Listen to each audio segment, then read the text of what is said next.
Brian Hensley slid my report back across the table like it offended him. "I'm going to be blunt, Christina," he said, leaning back in the swivel chair like he owned the floor. "Half this stuff, operational fluff. RFID licensing, audit protocols. We're not running a hospital." The room went dead quiet. I heard someone's pen stop mid-scribble. "Safety compliance isn't fluff," I said calmly. "We're flagged for a federal audit this quarter. RFID misreads are already up 6% this cycle. You want clean numbers on throughput?" Then he waved me off. "We're done here. Look, everyone." He turned to the table, grinning like a frat boy with the O-cord. "We're tightening up across regions, streamlining ops. That means shedding some weight."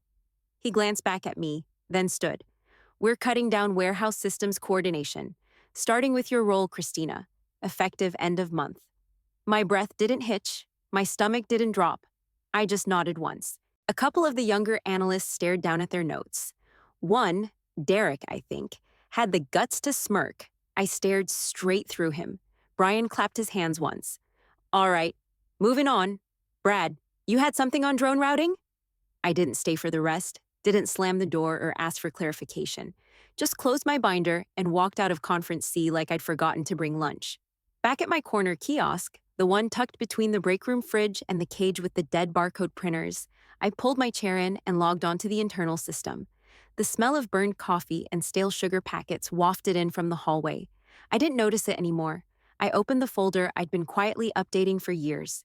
Nobody ever asked how the licenses stayed updated, how compliance flags got cleared, how we kept sync between old inventory control modules and new systems.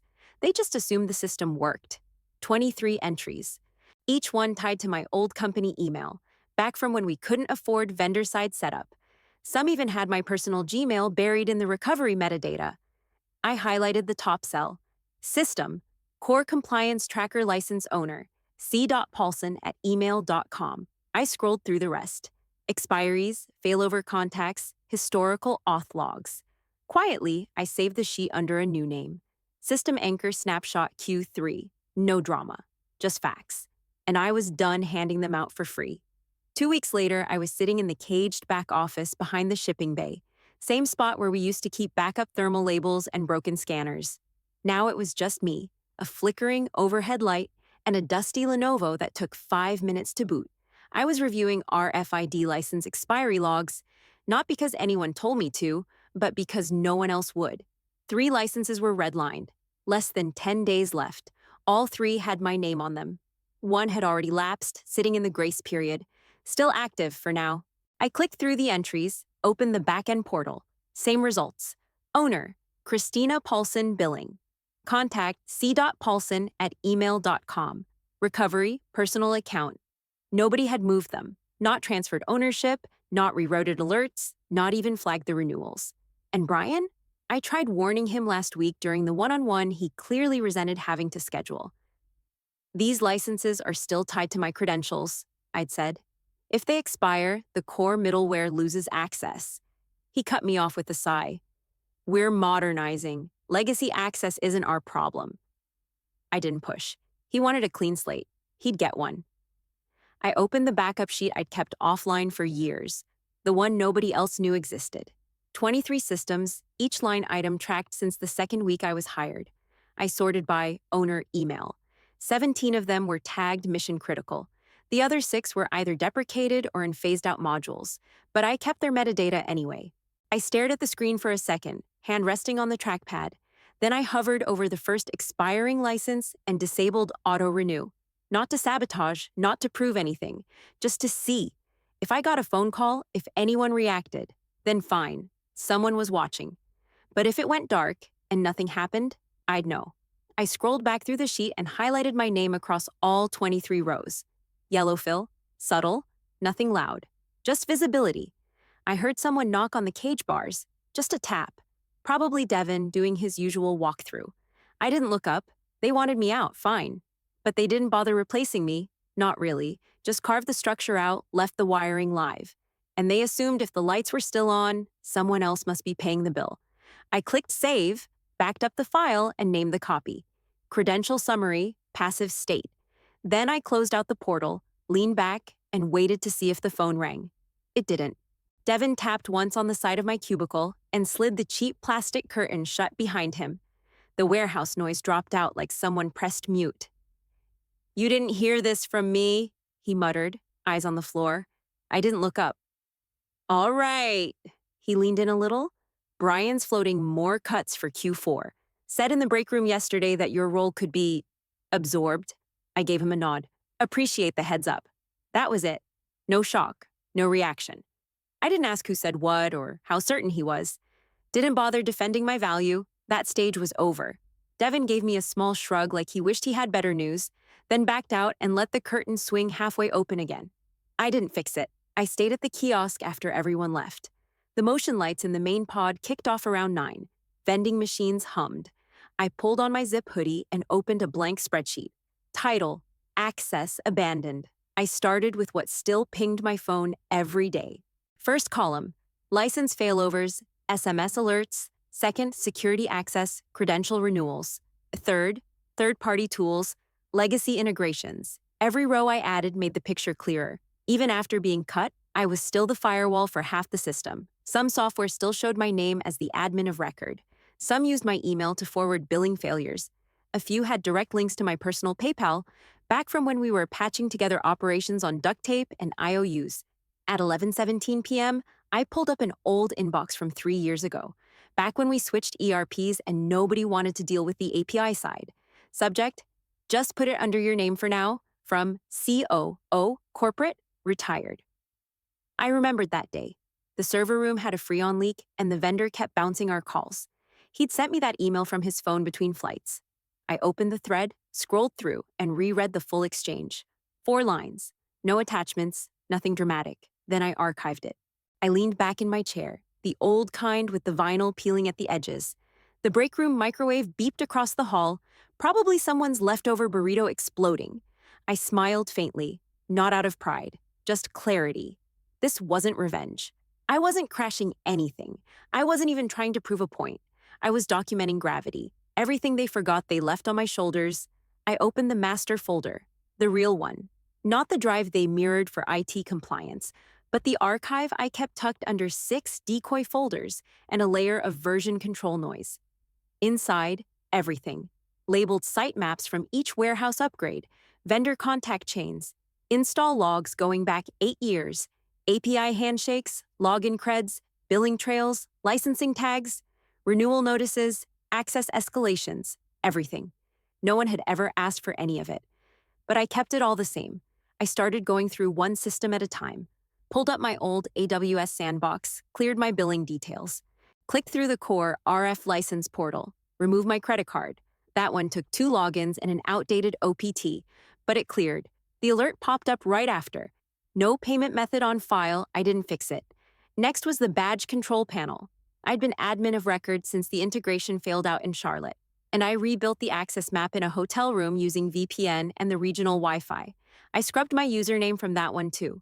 4 hours later, every profile that pointed to me was clean. Or broken, depending on how you looked at it.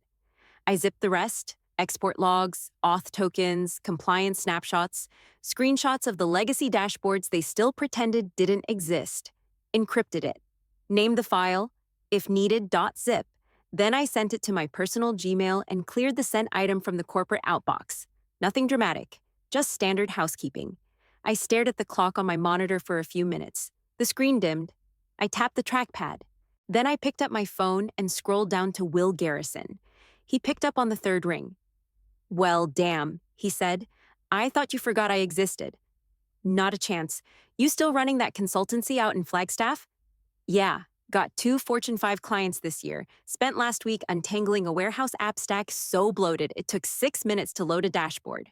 "Sounds familiar," he laughed. "You still at Glomex?" "For now." He paused. "They cutting you?" I didn't answer directly. "Let's just say I'm looking ahead." "Well," he said, lowering his voice like someone might be listening.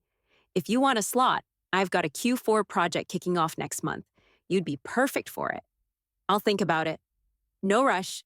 Just know I've got a chair with your name on it." I smiled, for real this time. "Thanks, Will." We hung up a minute later, no fanfare. Just one more system I knew how to reach. Midweek, everything broke. I was at my desk, finalizing the internal checklist for offboarding my sandbox tools, when the ops floor lit up like a fire drill. Phones started ringing, dashboards glitched out. You could hear the panic before you saw it. The demo, big trucking client, multi-region, was crashing in real time. First came the authentication errors. Then the warehouse-facing UI went black. Customer rep tools locked out right after. Brian came in fast, full volume. "Why the hell is routing down? Somebody talk to me." Two engineers leaned over one screen, dragging windows like they were disarming a bomb. One of the interns knocked over a coffee cup. Devin stepped in from the side and muttered just loud enough for me to hear. "It's upstream. Looks like RFID licensing expired." I didn't say anything. I already knew. Brian stormed into the middle of the pod like he was directing traffic.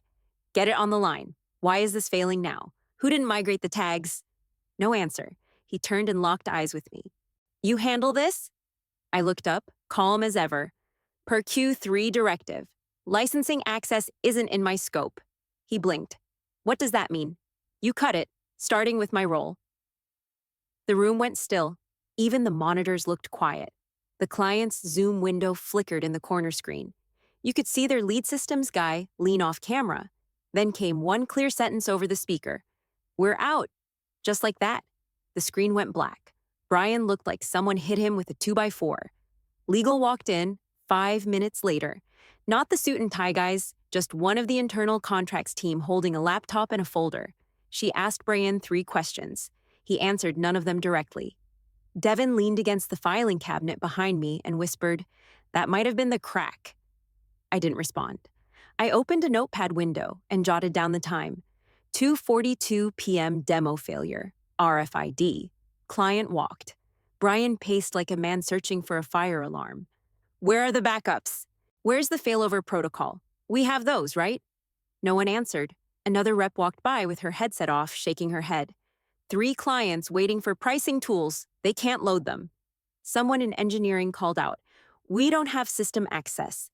Auth tokens are invalid."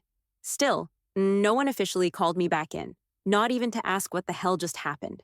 I closed the notepad, leaned back, and watched. Not smug, not bitter. Just waiting to see how long it took before they realized the wall wasn't cracked. It had already fallen. They just hadn't heard it hit the ground yet. That night, I sat in my kitchen with a glass of wine and opened a new Gmail account under an alias I'd used years ago for test environments. No name, no photo. Just a quiet username and a blank inbox. I typed slow. Subject: quick legal question. Message: hypothetically, if someone let a company system lapse and re-registered it themselves, is that legal? I sent it to a lawyer friend I trusted. No names, just the question. I didn't want to stir the pot. I didn't want revenge. I just wanted clarity. The kitchen was still. The hum of the fridge, the tick of the cheap wall clock, everything felt slowed down. Not numb, not even tired. Just still. I sipped the wine and stared at the inbox, then powered the laptop shut and let the question hang in the air with everything else they hadn't asked. The next morning, right around 10, a calendar invite dropped into my inbox. Subject: pre-acquisition infra prep. Licensing alignment organizer.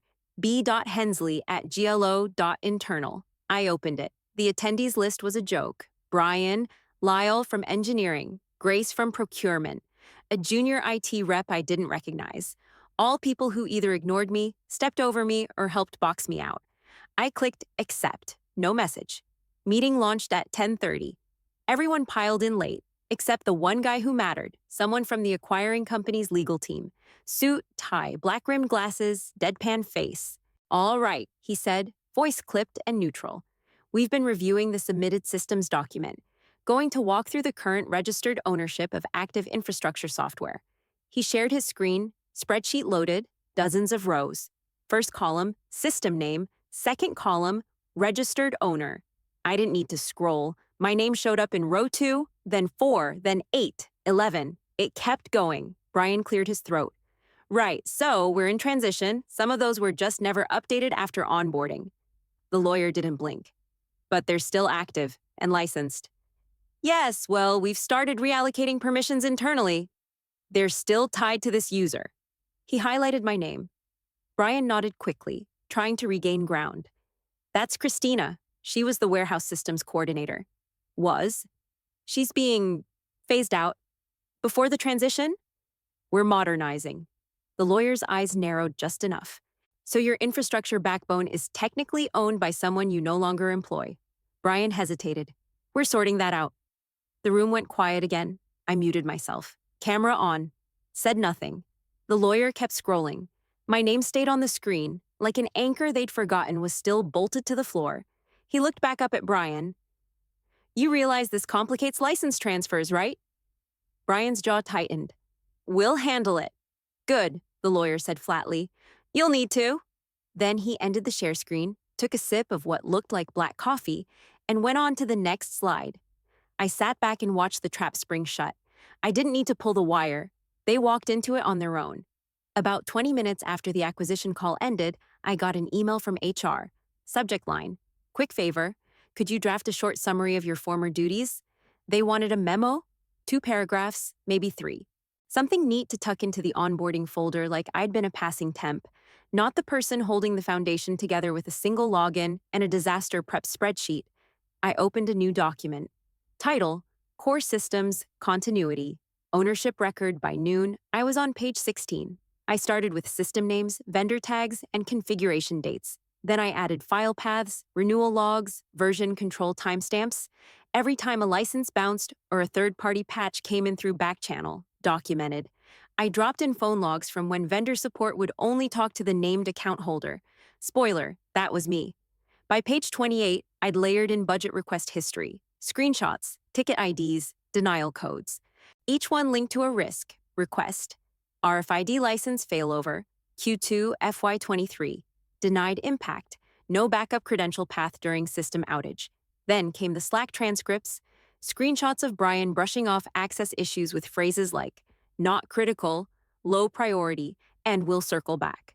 On page 51, I built a table, denied expense, system dependency, current status. Each row was a mirror, not emotion, just fact. Denied, denied, denied, now broken. I kept writing until my eyes blurred. I didn't rant, didn't editorialize, just stacked the bricks the way they were handed to me. Final page was short, 1 sentence, bold, black font.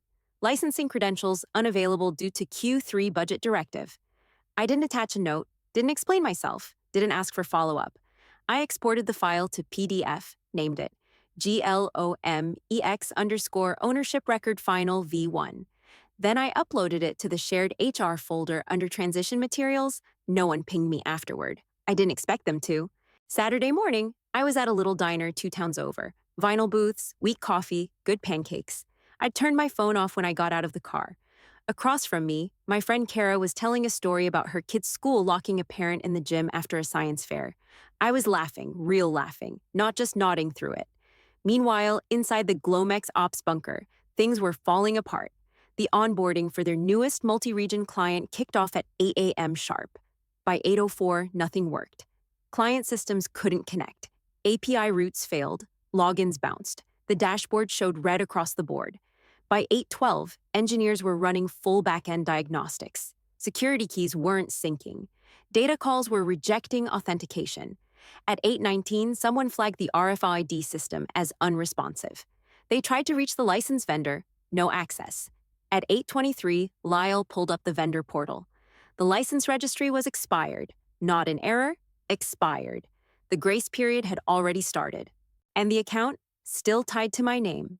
Billing contact, Christina Paulson. Admin, c.paulson@email.com. Backup, personal Gmail. They tried to force a password reset. It didn't go through. By 8:40, panic had fully set in. Brian came in, still half asleep, dress shirt wrinkled, coffee sloshing over the lid. What the hell's going on? He barked. Grace from procurement looked like she'd seen a ghost. The core RFID license. Expired? We can't even reach the vendor dashboard.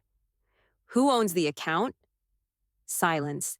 Then someone from IT muttered, We ran away your eyes. Christina. Brian froze. Why is she still on it? Lyle didn't speak. He just pulled up a file on his laptop and turned the screen toward Brian. Core Systems Continuity. Ownership record. He scrolled. Line after line, my name, my access, my timestamps. Each system, each dependency. Page 51, the table. Denied expenses, system risks, current status. Brian leaned in, reading faster now. Then he stopped cold at the final page. Licensing credentials unavailable due to Q3 budget directive. He stepped back, like the screen burned his eyes. Everyone was quiet. Grace asked, barely above a whisper, "So we're locked out?" Legal walked in then. Not the outside firm, just internal. Hoodie, jeans, no laptop. He looked around, immediately picked up the tension. "What's the issue?" Lyle answered. "We can't regain access. The license expired. She was never removed as admin." Brian finally spoke. "Okay, but she still works for us, right? She can still log in and fix this." Lyle didn't say anything. He just pointed again at the file. Trimmed, denied. Her name on everything you forgot. Brian turned pale. The kind of silence that followed felt surgical, like a dropped wrench in an empty warehouse. By late Saturday afternoon, real legal showed up. Not contracts, not HR. The big ones, from corporate, jeans, sneakers, no pleasantries. One carried a plain black laptop bag. Another had a yellow notepad already open. They didn't sit. They walked straight into the ops floor and asked one question. "Who owns the infrastructure licensing?" No one answered. Then the guy with the bag said it flat. "You built the entire fulfillment network on licensing you don't control." Nathan, VP of Sales, always tan, always loud, stammered. "We can fix it, right? I mean, she didn't take it, she just walked." The lawyer didn't blink. "It's not theft. You handed it to her, years ago, and never took it back." "But she still works for us," Nathan said. "She's still on payroll, right?" The lawyer looked unimpressed. "Does she?" Brian stood in the back, silent. His face was gray. "They tried calling me, twice, straight to voicemail. Then came the email. URGENT, need access credentials. Immediately, it went unread. Because I wasn't checking it, I was sitting on my couch with my laptop, building the finishing touches on something I'd been sketching in my head for months.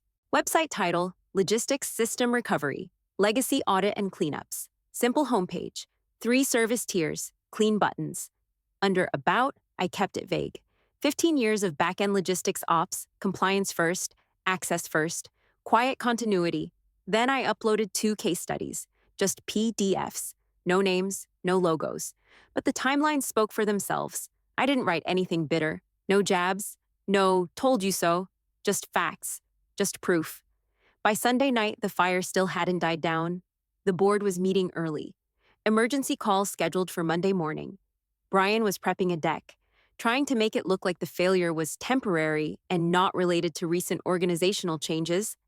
I'd seen his decks before, full of vague bubbles and nonsense charts. One board member cut him off halfway through. "You cut her funding," the guy muttered. Brian flinched. We reallocated." They pulled up the Q3 planning deck. Slide 23. Budget line item, licensing administration. Submitted by C. Paulson. Status, trimmed. Initialed by N.J. Nathan's initials. No more questions, no more defense. Just a room full of executives looking at the red marker they drew themselves. Monday morning, I logged into Zoom 5 minutes early. New client, East Coast, sharp suits, nice lighting, someone screen sharing a site map before I even spoke. I clicked my camera on, unmuted, and pulled up my slides. "All right," I said, "let's talk logistics infrastructure failures. Not the obvious ones, the hidden ones, the ones buried under 10 years of ignored access logs." One of them chuckled. The other 2 leaned in. I flipped to a diagram, red arrows, gray boxes, lock icons. "This is the most common gap," I said.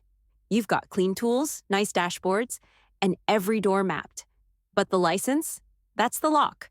You lose the key, the doors don't matter." One of them nodded like they'd just learned something expensive. 10 minutes in, the lead raised his hand. "What would it take to bring you on for a 3-month audit?" I didn't blink. Clear scope, direct access, no fluff. "Done," he said. "Send your terms by end of day." Call ended. I closed the tab, no celebration, no big smile, just one job replaced with another. Cleaner, sharper, mine. My inbox pinged, not email, LinkedIn. Devin had posted something. Props to Christina Paulson for doing the unsexy work that kept us alive for years. We didn't deserve her. I read it once, didn't cry, didn't like it or comment. I just smiled, faint and quiet, the kind that sits behind your eyes more than your mouth. The smile of someone who watched the house forget who built it. I didn't shut the lights off. I just stopped flipping the switch.